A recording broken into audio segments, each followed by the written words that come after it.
So once again welcome to Profit Laddu. तो आज मैं यहाँ पर हूँ एक कंपनी जो टेलीकॉम सेक्टर से आती है जिसका नाम HFCL यानी हिमाचल फ्यूचरिस्टिक कम्युनिकेशन लिमिटेड है, उसका इन डेप्थ एनालिसिस करने के लिए। तो सबसे पहले ये जो कंपनी है 3 सेक्टर्स में काम करती है, एक टेलीकॉम सेक्टर, दूसरा डिफेंस सेक्टर और तीसरा सेक्टर आता है इसका रेलवेज। अगर कंपनी के प्रोडक्ट्स वगैरह की बात की जाए तो सबसे पहला जो इनका हीरो प्रोडक्ट है वो है ऑप्टिकल फाइबर केबल। जो ऑप्टिकल फाइबर केबल क्या होता है सबसे पहले उसे समझ लेते हैं। जो ऑप्टिकल फाइबर केबल होता है ये होता है एक long distance high speed networking के लिए यूज किया जाता है इस ऑप्टिकल फाइबर केबल को, और इसकी जो सिक्योरिटी होती है वो बहुत हाई होती है। इस केबल का जो यूज होता है वो घरों में इंटरनेट, टेलीविजन और जो नेटवर्किंग के जितने भी इक्विपमेंट्स होते हैं उनमें इसका यूज होता ही होता है। ये जो ऑप्टिकल फाइबर केबल है कई तरह का होता है। एक अंडरग्राउंड बिछाया जाता है जो मेट्रोज वगैरह के लिए होता है। दूसरा जो होता है वो एरियल केबल होता है जो कि भूमि से ऊपर बिछाया जाता है। और जो तीसरा केबल होता है वो FTTH टाइप का होता है जो कि घरों में ब्रॉडबैंड लगे हुए हैं और ऑफिसेस वगैरह में लगे हुए हैं, वहां पर वो केबल यूज होता है। दूसरा जो इसका प्रोडक्ट आता है वो है 5G इक्विपमेंट्स का सेगमेंट, ठीक है। तीसरा जो इसका प्रोडक्ट और सर्विस आते हैं वो टर्नकी सॉल्यूशंस होते हैं। टर्नकी सॉल्यूशंस का मतलब क्या होता है कि जैसे ये कंपनी कोई सॉल्यूशन प्रोवाइड कराती है नेटवर्किंग से रिलेटेड, कम्युनिकेशन से रिलेटेड, तो बायर्स क्या है अपनी सुविधा के अनुसार उसको कस्टमाइज कर पाए उस चेंज को। तो उसके लिए वो उसको एक टर्न की यानी की प्रोवाइड करा देती है, टर्न की, जिसके थ्रू जो बायर है वो आसानी से और क्विकली उसमें कोई छोटा मोटा जो कस्टमाइज करना है उसको वो आसानी से कर लेता है। और चौथा जो अदर्स जो इसके प्रोडक्ट्स आते हैं जैसे रेडियो बैंड हो गया, स्विचेस हो गया और भी बहुत सारे प्रोडक्ट्स आते हैं जैसे इसके। उसके बाद अगर बात करें डिफेंस की तो डिफेंस में इसके प्रोडक्ट जैसे जो ग्राउंड सर्विलांस रडार हो गई, फ्यूज स्विचेस हो गए, वो इसके डिफेंस वगैरह में यूज होते हैं।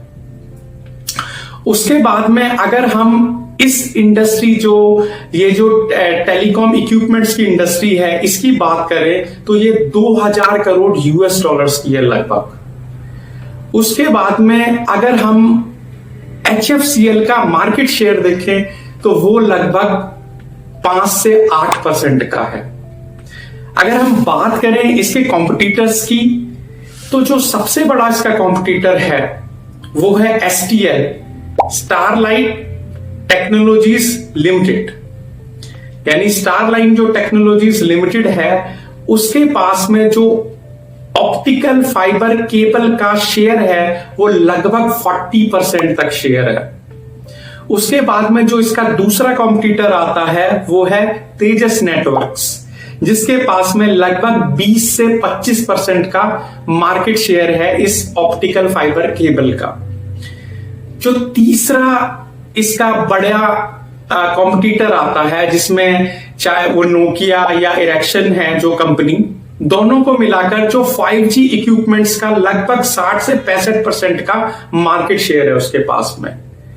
और जो टर्न की सॉल्यूशंस होते हैं उसमें लगभग 20% का जो कंबाइंड मार्केट शेयर है वो HFCL और एक जो ब्लैक बॉक्स नाम की कंपनी है उसके पास में है।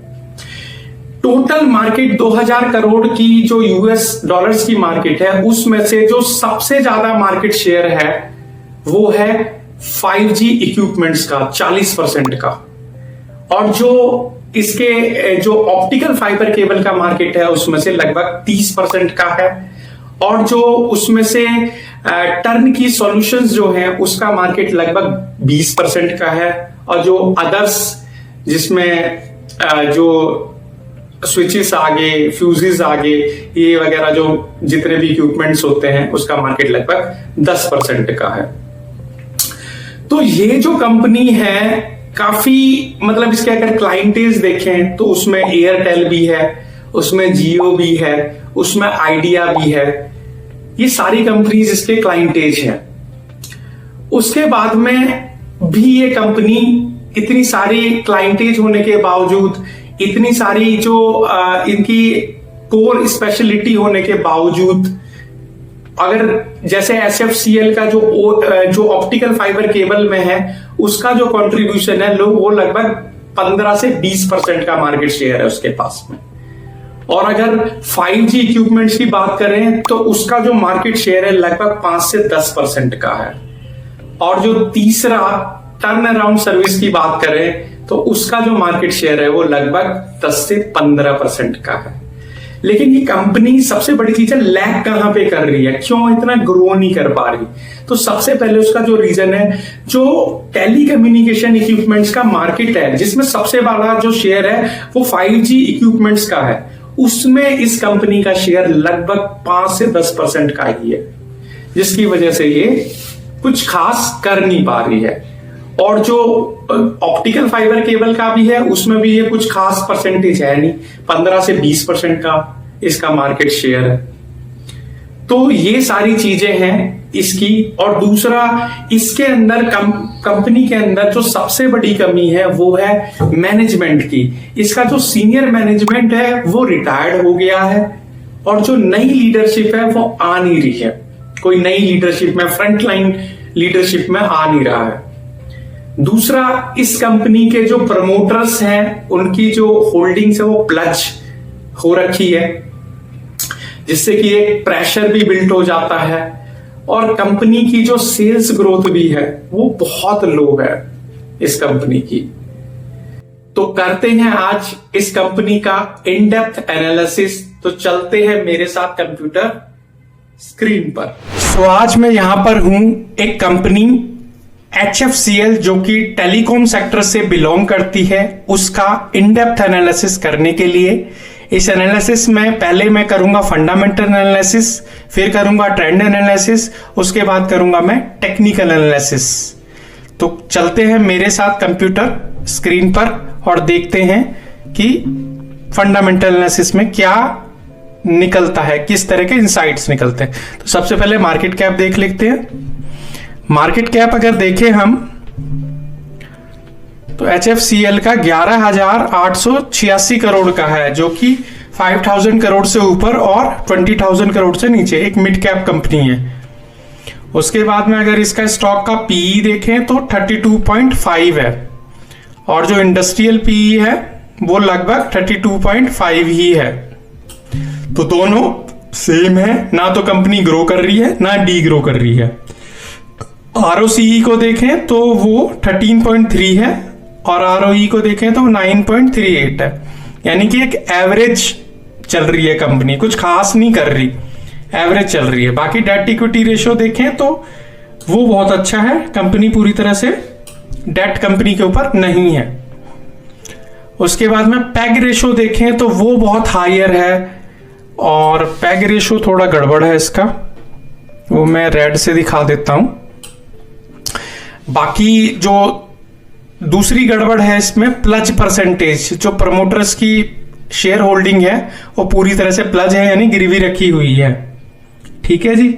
कंपनी अपनी बुक वैल्यू से 2 गुने पर ट्रेड कर रही है। ये 29 रुपए इसकी बुक वैल्यू होगी और प्राइस टू बुक वैल्यू इसकी 2.84 होगी, यानी ज्यादा महंगा नहीं है। देखो ज्यादा महंगा तो नहीं है, लेकिन कंपनी उतनी ज्यादा ग्रो भी नहीं कर रही ना।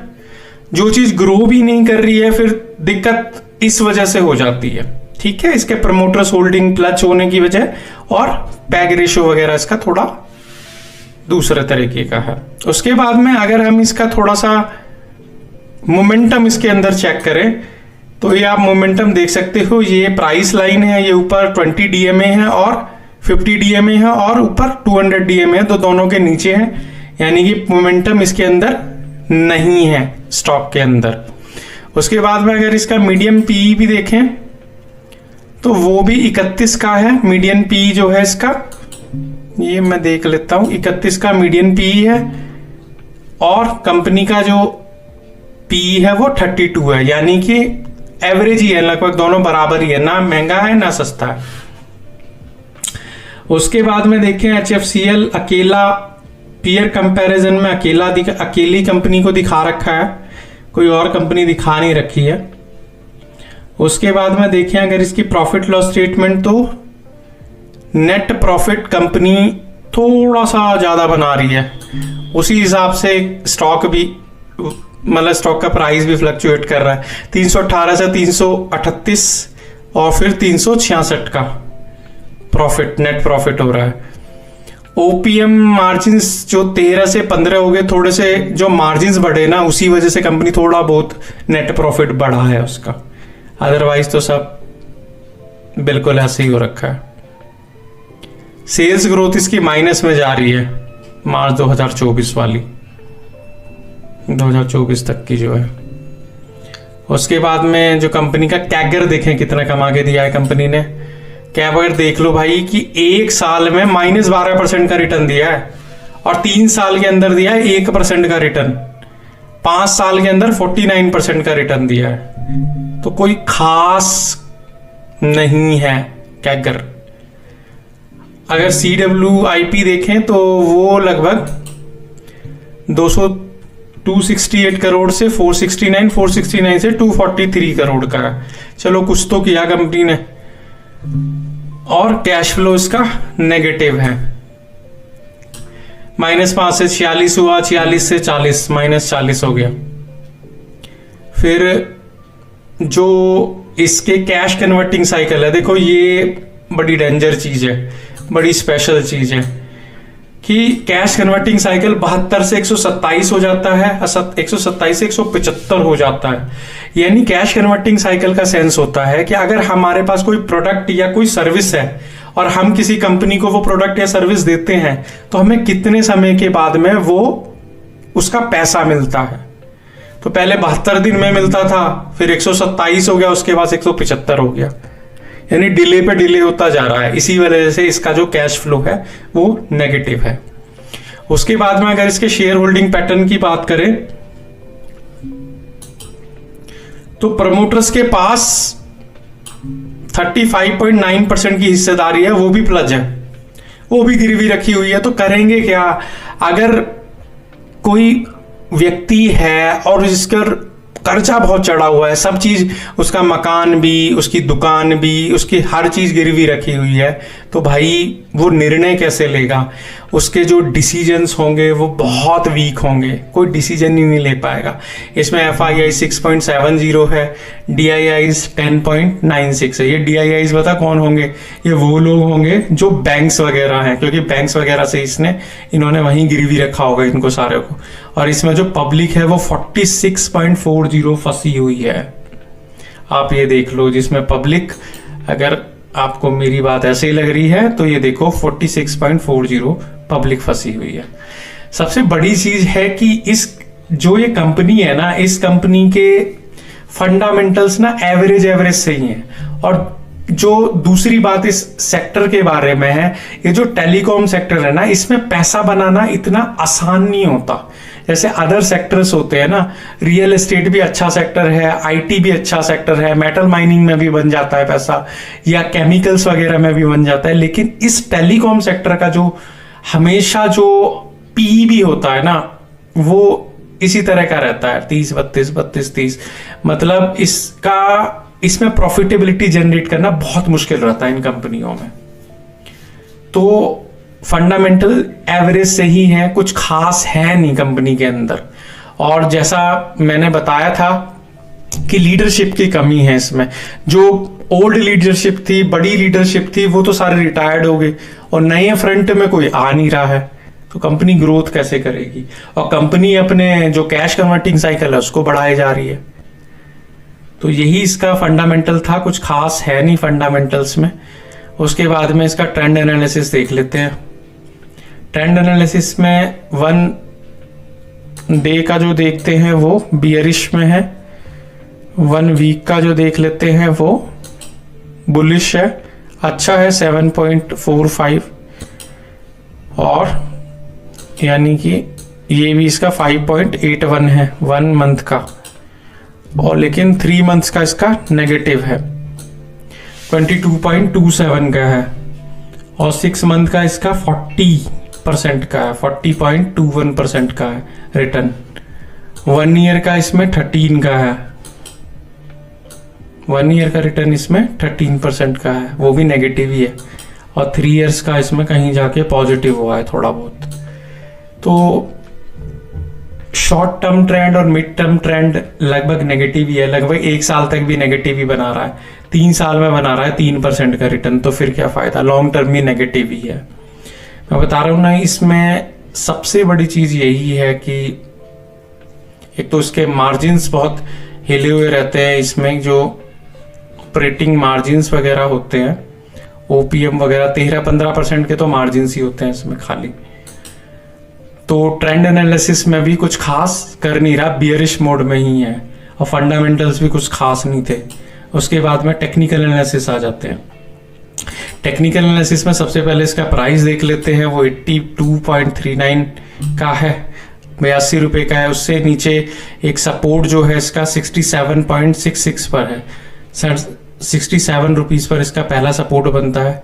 मतलब दूसरा सपोर्ट तो बहुत ही नीचे होगा, उससे नीचे ये आया नहीं है। बाकी इसका जो टारगेट देख सकते हैं हम, वो 106 रुपये 95 पैसे का पहला टारगेट बनेगा इसका। दूसरा जो टारगेट बनेगा, जो रेजिस्टेंस बनेगा, वो 135 रुपये 30 पैसे पे बनेगा।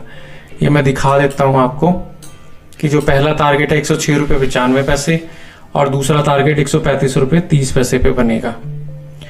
बाकी इसमें किसी तरह का कोई मोमेंटम दिखाई नहीं दे रहा, क्योंकि जो 20 डीएमए वाली लाइन है, 20 डेज का मूविंग एवरेज वाली लाइन, जो ये ब्लू लाइन है, इससे नीचे चल रहा है प्राइस, यानी कि किसी तरह का कोई मोमेंटम है नहीं प्राइस स्टॉक के अंदर।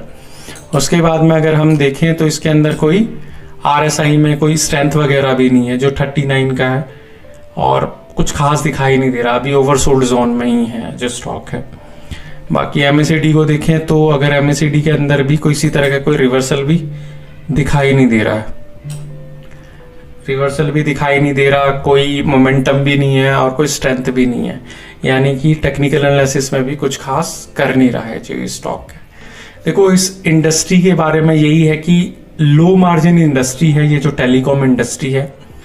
दूसरा, इस कंपनी की लीडरशिप में थोड़ा सा कमी है, क्योंकि जो पहले वाली लीडरशिप थी वो अब वाली लीडरशिप में जमीन आसमान वाला फर्क है। जो नए फ्रंट लाइन पे कोई लीडरशिप आ ही नहीं रही, और इसके जो प्रमोटर्स हैं वो प्लज कर रखा है उन्होंने सारी अपनी शेयर होल्डिंग्स को, आधी से ज्यादा को। सेल्स ग्रोथ जो है वो पुअर है पूरी तरह से, और कंपनी के ऊपर डेट भी है, कर्जा भी है। तो ये सारी चीजें हैं इस कंपनी के बारे में। अगर आप मेरे चैनल पर नए हैं तो please subscribe my channel and hit the bell icon. अगर पुराने हैं तो please like my video and share my video. So thank you so much.